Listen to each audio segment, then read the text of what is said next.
Velkommen tilbake til parken, dere. Og så på den fine dagen. Sommervær, sol, bitte litt vind. Og en søndag, ikke minst. Amen. Vi skal ha en tid her i parken. Jeg skal komme med en liten appell til de som både står her, og de som står litt lenger borte, som prøver å skjule seg for at de er her. Men etter at jeg er ferdig, så skal vi ha en tid med å synge en sang. Og hvis det er noen som har et behov eller ønsker å bli bedt for, når jeg er ferdig med å si det jeg har på hjertet, så det er en fin anledning til å løfte din hånd og si jeg ønsker bønn. Og så skal vi be for deg i den grad du er komfortabel med det. Hvis du er komfortabel med at vi legger hendene på deg, det er opp til deg. Det kan du velge.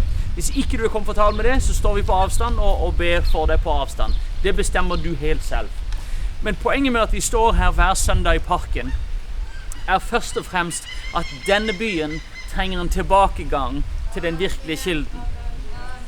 Denne byen trenger en tilbakegang til en gudsfrykt og kristne verdier som dette samfunnet er bygd på. Denne byen trenger å gå fra en frykt for alt mulig annet rart og finne veien tilbake igjen til gudsfrykt. Denne byen trenger å finne et sted for omvendelse. De trenger å finne et sted der de kan bli rengjort for deres synd. De trenger å finne et sted der den levende vanns kilde kan finne utspring i deres indre jeg og strømme ut av dem til evig liv. Det er sikkert noen av dere som er kjent med løvhyttefesten som er beskrevet flere ganger i Bibelen i forskjellige settinger. Men en del av løvhyttefesten var at en av prestene hver dag gikk ned til Siloam, og så tok han vann opp fra Siloamkilden, og så gikk han sammen med folket opp igjen til tempelet. Han helte dette i en skål opp på alteret. Og i den skålen så var det hull, så det filtrerte gjennom skålen og trakk seg ned i dette alteret. Og det var en form for drikkeoffer som ble utøst for Herren. Og dette gjorde de, hvis jeg husker riktig, 7 dager på rad. Og den store dagen i høytiden, så dro de alle sammen ned, og de sto der, og vi tok vann opp i skålen, og de gikk sammen opp og tømte dette ut for Herrens åsyn. Både for å takke ham for den forsørgelsen som hadde vært, takke ham for den opplevelsen de hadde hatt sammen der Gud gjorde bitre kilder til rene kilder ved Mara. Det var en av de tingene de takket ham for, men de også takket ham for den levende vann som de fikk tilgang til ved at klippen følte med dem mens de levde i løvhytter ute i ødemarken. Og den klippen var der som en stadig påminnelse for dem som Guds velsignelse og anseelse av hans folk. At han ville sørge for vann for dem selv i et tørt land. Så det var både en takkefest, samtidig som det var en tid til å be Gud om velsignelse og overflod av vann i det kommende året. De forstod deres avhengighet av vann i et tørt land som Israel. Og det var nettopp i den settingen der Jesus sniker seg inn i festen på den 7. dag i høytiden. Han er med i folkemengden til tross for at mange ikke visste at den var der. Han følger med ned til Siloamkilden, der de tar opp vannet. Og han følger dem opp igjen til tempelet, der de begynner å utøse av dette vannet over alteret. Og han står der på den plassen og roper ut i det de holder på å helle ut dette vannet. Noen som husker hva han sa? Om noen tørster, han kommer til meg og drikke. Og fra hans indre skal det strømme kilder av levende vann. Dette sa han om den hellige ånd som skulle bli gitt, men som ikke enda var utgitt, fordi han var ikke enda herliggjort. Han vittner for dem at dette er bare et bilde av det som skulle komme. Hvorfor skal vi fortsette med bildet når det fullkomne allerede har kommet til stedet? Hvorfor skal vi fortsette med det figurative når det virkelige er bedre? Så dere går til denne kilden, og dere takker Gud for hans forsørgelse og hans historiske velsignelser. Men jeg står her som den kilde, som han sa til kvinnen ved brønnen. Den som drikker av dette vann blir tørst igjen.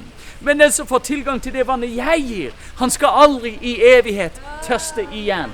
Så når jeg sier at denne byen trenger en tilbakegang, vi trenger en tilbakegang til den typen livsstil, der vi forstår at vår kilde er ikke vår egen evne til å drive politikk. Det er ikke vår evne til å drive med forskjellige menneskelige løsninger, men vår kilde er Gud den allmektige.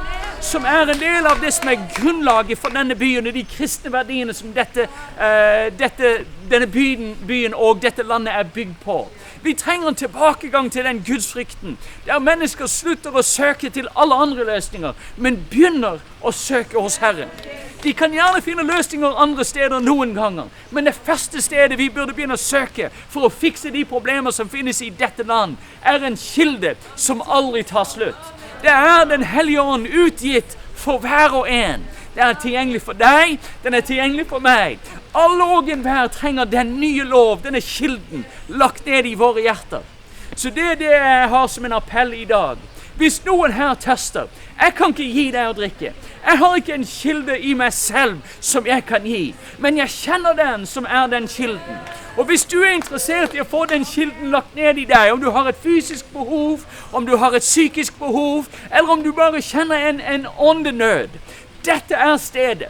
Dette tiden til å si, Gud, jeg vet ikke hva han forkynner om i sin helhet, men jeg forstår at jeg har et behov, så jeg løfter min hånd, og jeg sier, jeg ønsker å ta imot.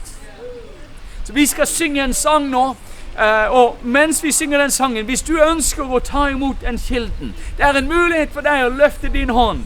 Om jeg ber for deg, om andre ber for deg, eller om du vil bare stå for deg selv og be, det opp til deg. Men la oss respondere til det behovet vårt, det iboende behovet vårt, og vende tilbake til vår kilde, som vår Herre Jesu Kristi ånd, utgitt for oss alle. Kan vi gjøre det? Ashley, kan du lede oss i en sang? Og dere responderer med tilbe, løfte deres hender, og la den Hellige Ånd virke i og gjennom dere. Ashley, kom og led oss i en sang. Din godhet Amen. leder til omvendelse. Din mildhet la meg dit du Din nåde kaller til forandring. Ditt behag jeg ønsker her. Dag etter dag vil jeg vekke min sang og lovsynge deg fra min sjel. Du god, du god, du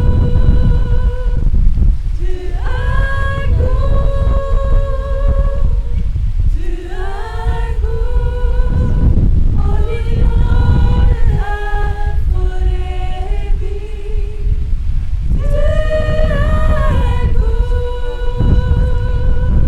Du god, du god, du god, og din nåde for evig. Din godhet leder til omvendelse. Din mildhet la meg dit du Din nåde kaller til forandring. Ditt behag alt jeg ønsker her. Dag etter dag vil jeg vekke min sang og lovsynge deg fra min sjel. Du god, du god,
ditt for Gud. Hver eneste dag, Jesus, en ny anledning. Gud, å leve for deg. Å love deg og prise deg, Jesus. Halleluja, halleluja, halleluja. Vi lover deg, Jesus. Halleluja. Amen. Og som både presten og folket samlet seg ved Siloam, tok opp vann og førte det tilbake til tempelet. Slik ønsker jeg at dere skal ta med deres tilbedelse, deres sult etter Gud. Ta det med dere, og i den grad det er mulig at vi samler oss i Veteveien 42 og tilber Herren sammen. Amen. Så alle som står her og hører er velkommen, til og med de som står litt lenger unna. Gud velsigne dere, takk for deres respons til ordet, takk for deres respons til appellen, men mest av alt, takk for deres respons til Guds ånd. Amen. Gud velsigne dere, vi ses snart her i Veteveien 42. Vi kommer til å ha en fantastisk tid sammen.